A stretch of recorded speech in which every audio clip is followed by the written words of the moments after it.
বিরতির পর স্বাগত। শহর এলাকায় বিভিন্ন সমস্যা নিরসনে এবার সরব হলো কংগ্রেস। ৮ দফা দাবি আদায় লক্ষ্যে কৈলাসহর পুর পরিষদের চিফ এক্সিকিউটিভ অফিসারের নিকট ডেপুটেশন দিল কৈলাসহর ব্লক কংগ্রেস কমিটি এবং শহর অঞ্চল কমিটি।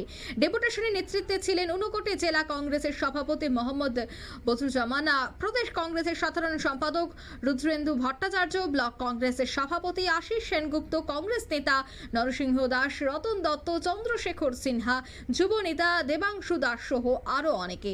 পুর পরিষদের কনফারেন্স হল করে চিফ এক্সিকিউটিভ অফিসার সুদীপ সরকারের নিকট ডেপুটেশন প্রদানকালে পুর পরিষদের ডেপুটি এক্সিকিউটিভ অফিসার বিশ্বজিৎ দাসও উপস্থিত ছিলেন।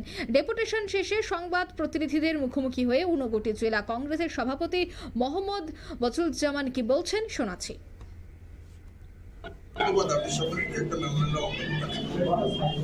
এই দাবি সনদের বাইরে আমরা কিছুটা আলোচনা করছি।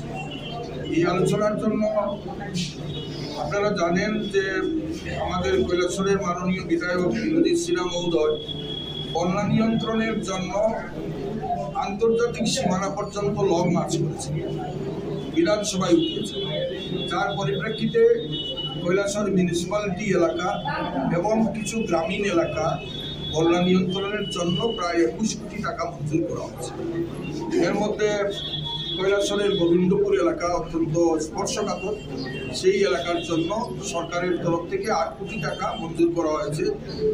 সেই জায়গাতে আমরা লক্ষ্য করছি যে পশ্চিম গোবিন্দপুরে যেখানে এই রাস্তাটা ফাটল দেখা দিয়েছিল, সেই জায়গাতে নদীর পাশে যদি ব্লক দেওয়া না হয়।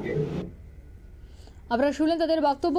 নগরের বিভিন্ন বিষয় এবং বিভিন্ন সমস্যা নিয়ে কিন্তু আজ আলোচনা হয়। দীর্ঘ এই আলোচনা ব্লক কংগ্রেস কমিটি এবং শহর অঞ্চল কমিটির যৌথ উদ্যোগে সমস্যা নিরসনে এই ডেপুটেশন বলে জানাচ্ছেন কংগ্রেস নেতৃত্বরা। নিয়ে নিচ্ছে ছোট্ট একটি বিজ্ঞাপন বিরতির সঙ্গে থাকুন।